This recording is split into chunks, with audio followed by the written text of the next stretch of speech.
Okay, here we are for circular motion and universal gravitation, worksheet 1.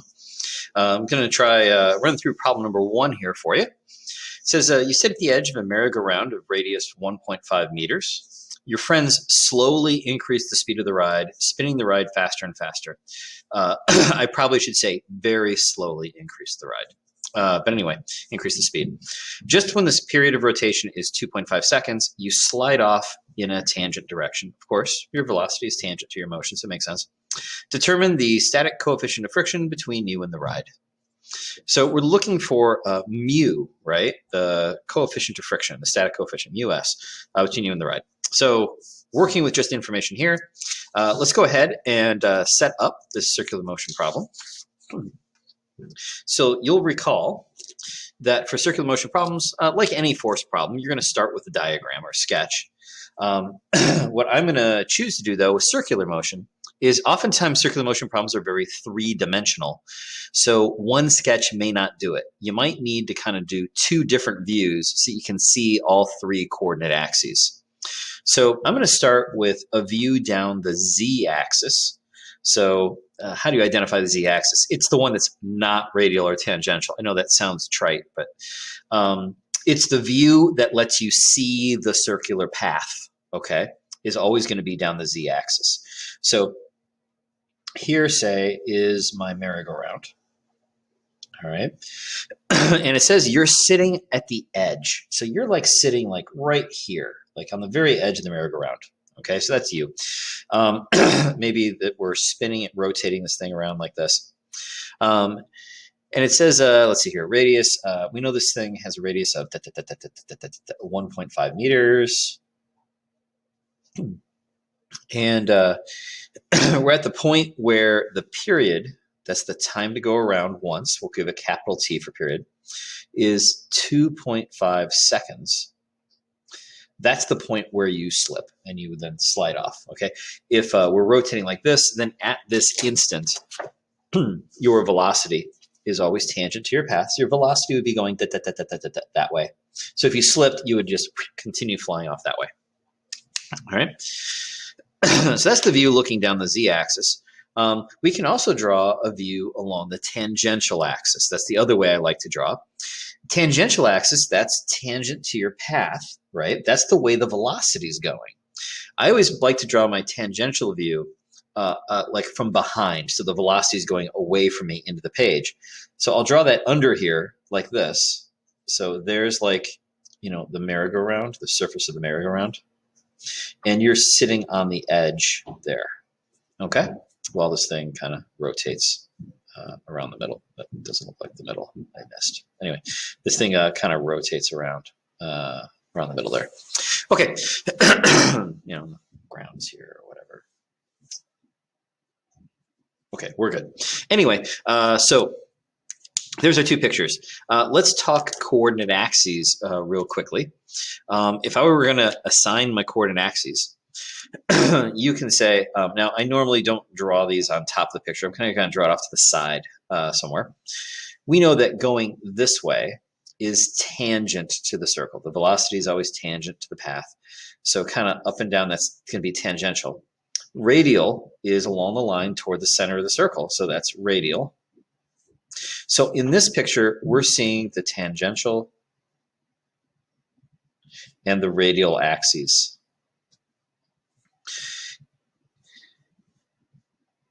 Remember that for the radial axis, the positive direction is always inward. So if we're over here, to the right here is going to be the positive direction, okay? I'm going to call, in the direction of motion, I'll call that positive too. So this axis system is for when you're here. All right, what about this picture? Oh, by the way, you notice the z-axis you don't see because this is the one we're looking down the z-axis, right? In this one, we're looking along the tangential axis. We're not going to see that one. Instead, our axes are going to look, here's radial heading towards the center here, right? So that's radial will look horizontal in this picture. And then up and down here, that's the z-axis. I'm going to choose to call up positive for the z. So there we go. There's my coordinate axes. You'll notice that in both pictures, we can see the radial axis because for circular motion, radial axis is the one that's the most important for us. We always want to see that. So I draw a picture looking down the z-axis and one looking down the tangential axis. Okay, there we go, got it. Let's do our forces. So we figure out the forces the same way we always do. First we say ranged forces, what's acting? We have gravitational. I'll see that in this picture. But I won't see the gravitational force in this picture because it's going into the page. We're kind of looking from above. Gravity's pulling straight down. You won't see it going into the page. Now we go to contact forces. The only thing touching the person, touching you, is the surface of the ride here. So we ask, are those surfaces being pressed together? And you would say yes. Gravity's shoving you into the surface, so the surface will push back up with the normal force. Normal forces are always normal to the surface, which means perpendicular, so it goes straight out of the surface. Again, I'm not going to see this on this view because that normal force will be going kind of straight out of the paper towards you. Now that we have a normal force between you and the surface, there's a chance then you have to have a normal force in order to have a frictional force. So we can see if there's friction. Friction always opposes sliding. So the question we ask is, are those surfaces trying to slide past each other? And in this case, you say yes. In fact, at the point in the problem when the period gets to be 2.5 seconds, that's when you slip, which means that friction was right, that static friction was right at its boundary there, at its max value, and then you slip. So there was a static friction force that was making you turn, right? At this point, hold on just a second on the friction force. You should recognize there are no other forces involved here. The only thing touching you is the surface, and there's just normal and friction, and that's it. We're done. If we're turning, there has to be force in towards the center to make you turn. So we know the friction force has to at least have a component pointing inward. But it could have a tangential component, you say. So maybe that friction force isn't straight in. Maybe it's tilted forward a little or tilted back a little. Well, the thing is, this is the last force for this problem. If it had a tangential component, then that you would be changing speeds, right? If it happens to have a component going in the direction of motion, you would get faster. If it has a component pointing this way, so if that friction force is pointing downward some in this picture, it would be making you get slower. Now you say in this problem, we are told that we are slowly increasing the speed of the ride. So there would be, friction would have to have a little component with the motion to make you be getting faster and a part pushing inward.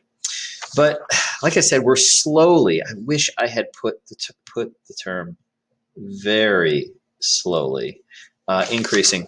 So what I'm saying is that part that's tangent, that component is going to be really, really small. So small, we're going to neglect it, okay, for this problem. So in other words, I'm going to treat this as if that static friction force is going straight towards the center of the circle to make you turn. It doesn't have a component tangential. If it did, you'd be getting faster. And I know we're getting faster in the problem, but very, very slowly. So it's a really teeny tiny one.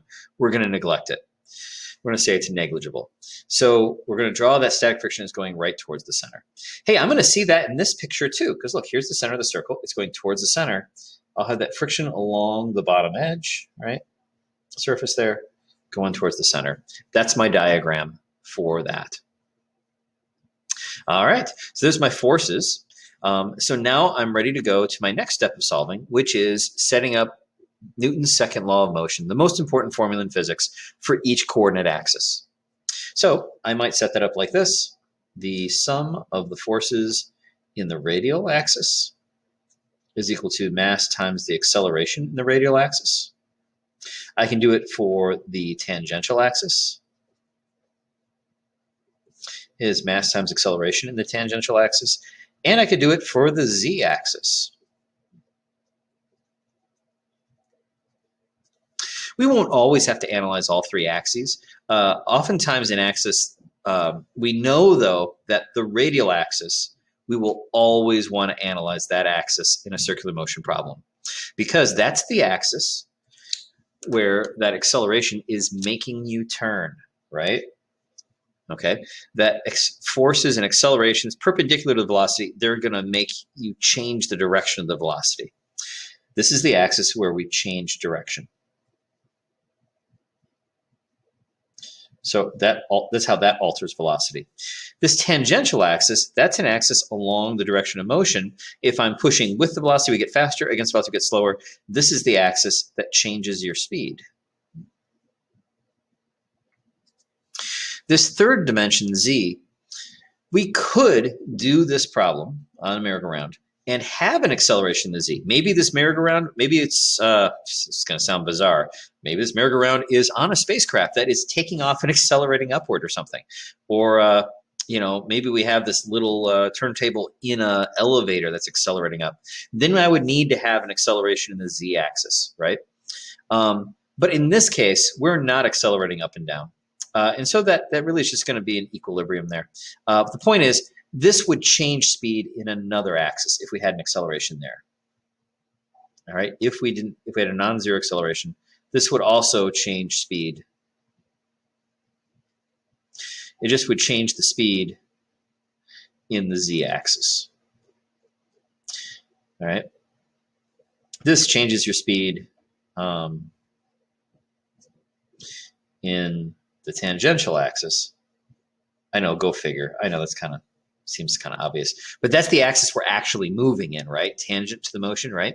So this is the one that's really going to matter. For our problems, pretty much our acceleration to z is pretty much going to be 0 for all the problems we do. We could write one where we're going around in a circle while we're accelerating up or something.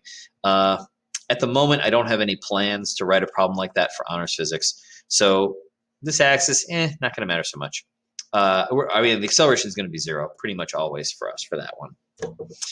All right, let's go ahead and now apply our information from our free body diagrams and our labels from our free body diagrams to write these expressions for these axes. So in the radial axis, we're going to do our forces.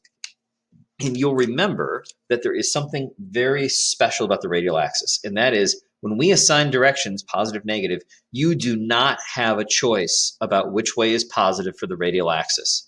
Usually you can say, I want to call this way positive, that way negative, this way up. You know, we can choose plus or minus ourselves and set that at the start of the problem. With the radial axis, you have no choice. In toward the center of the circle has to be the positive direction for the radial axis. So we'll always be writing this as forces into the center minus forces out from the center. Or better yet, centripetal minus centrifugal. So in the radial axis, we're going to have this centripetal force here is the static friction going inward. So I make that positive. I don't have any forces going out in the radial axis, so that's it. That's going to equal to mass times my acceleration in the radial. Now the acceleration in the radial, we know that has to be inward toward the center to make you curve that way. And so we call that acceleration in the radial axis, we call that the centripetal acceleration. And we have a special formula for that. That's equal to v squared over r. I'll be substituting that in the next line. Okay, but I don't want to get too far ahead of myself here. Okay, all right, moving onward. That's the acceleration that makes you change direction. It's that centripetal acceleration. Okay, in the tangential axis. Hey, look, in the tangential axis, right? What forces do we have in that axis? Nothing. So we've got no forces in that axis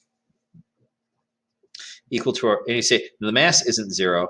To make this work out, the acceleration tangential has to be 0. So in this problem, I know we are very slowly increasing the speed. So it's a very, very, technically there's a very, very tiny acceleration here. So small, the force tangential is going to be approximately 0. We're saying that friction doesn't have a component tangent. I know, I really should put the word very in that problem. Okay, now what about the z-axis? We're calling up, positive, down, negative we chose. So it'll be normal minus mg. And we're not accelerating up and down as we go around in this merry-go-round. The acceleration up and down is 0.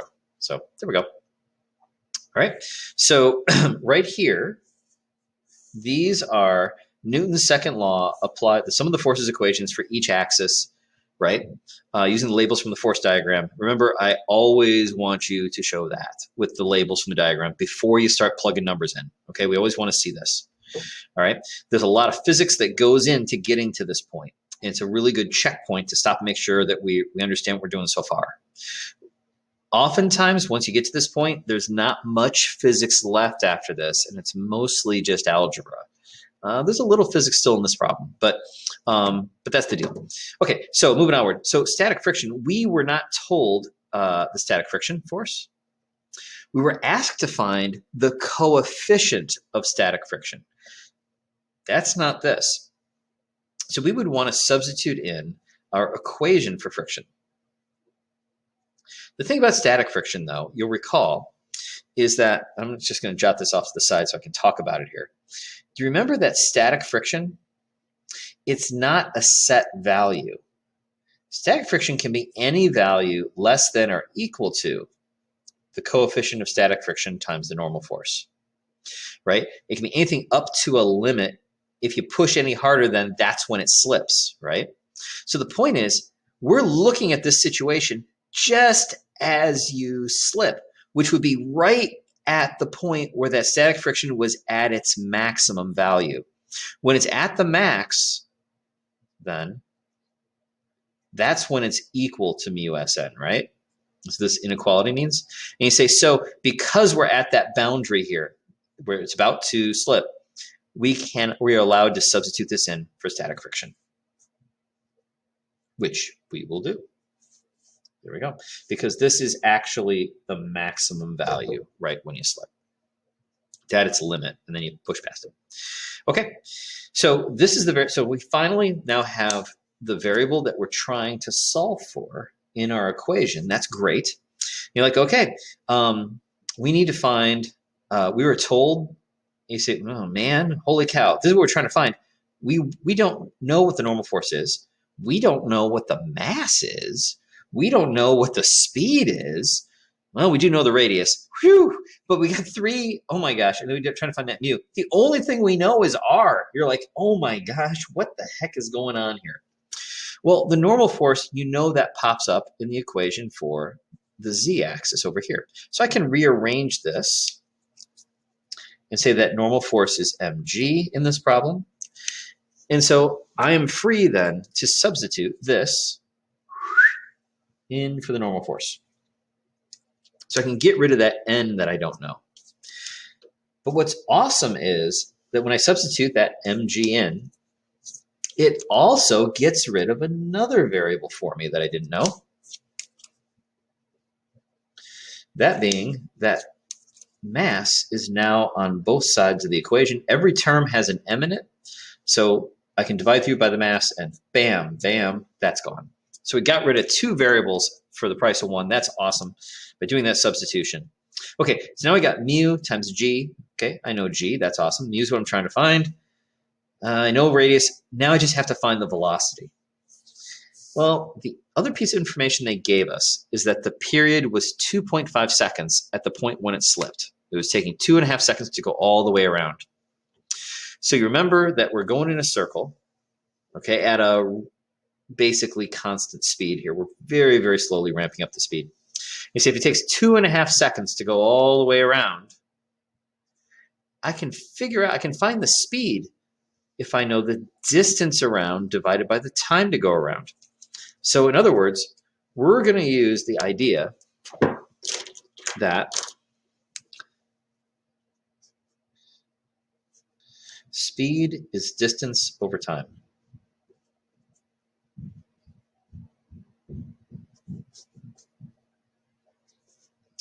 And so we're going to find our speed by saying, hey, if I look at the period, that's the time to go around once.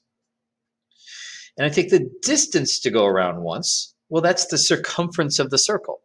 And hopefully remember that the circumference of a circle is 2 pi r. Right? So I could find the speed by just taking 2 pi times the radius divided by the period. The radius they told us was 1.5 meters. The period we know is 2.5 seconds. We could find the v. I'm going to go ahead and just substitute this in for v there. I'm not going to bother calculating out the velocity. I mean, we could if we wanted to. We have the information. I'm just going to substitute that right in there before I put numbers in. So now I've got mu s times g equals, and then where it says v, I'm going to put in 2 pi r over t.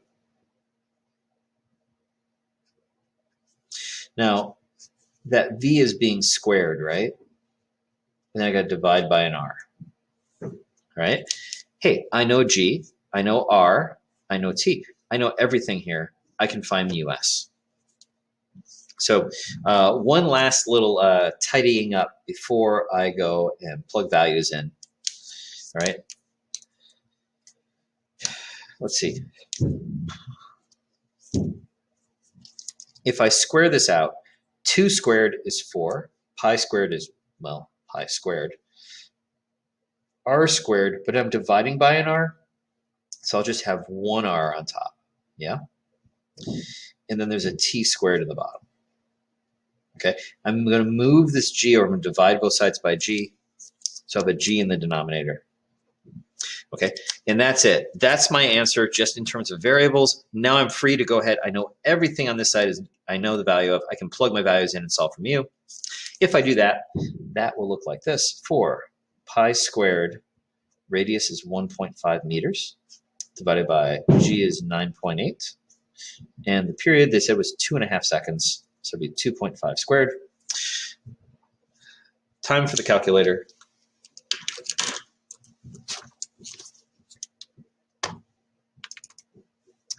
4 times pi squared times 1.5 divided by the quantity, 9.8 times 2.5 squared. Right? And my calculator tells me 0.967. It's bigger than I was anticipating. You might remember that, let me just double check, 4 pi squared, 1.5 divided by quantity. Yeah, okay, let's do it the right way. You might remember that mu's are usually like less than 1. This is really high. So they really were safety conscious when they made this merry-go-round and put some kind of really rough surface on it to help keep people from slipping off. I guess, but there you go. That's our mu value.